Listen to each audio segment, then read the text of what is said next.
Hello everyone, welcome to Fix Zone. Today we will be discussing how to change the name of your iPhone. It's a simple thing, but a lot of people actually don't know how to do it.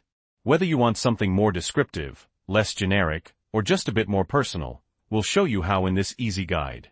Before we get started, if you find this video helpful, please give it a thumbs up and subscribe to our channel for more iPhone tips and tricks. We post new videos every week. Okay, so let's get right to it. Changing your iPhone's name is actually really easy. First, we need to open the Settings app. It's the one with the little gear icon. Next, scroll down until you find General and tap on it. Now, at the top of the General settings, you should see About. Tap on About. Right at the top of the About screen, you'll see Name, and whatever your iPhone is currently named. Tap on Name.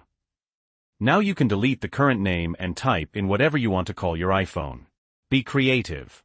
Remember, this name is used for things like AirDrop, personal hotspot, and Bluetooth connections, so make sure it's something recognizable to you. Once you've typed in your new name, just tap Done in the top right corner of the keyboard. And that's it. Your iPhone's name is now changed. You can go back to the previous screen to double-check if you want. So to recap, Settings-General-About-Name- type your new name Done. Easy, right?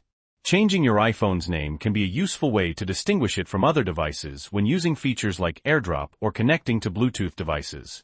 It's also a simple way to personalize your phone a little bit. Thanks for watching. If you found this video helpful, please leave a comment below and let us know. And don't forget to like this video and subscribe to Fix Zone for more helpful tutorials. We'll see you in the next one.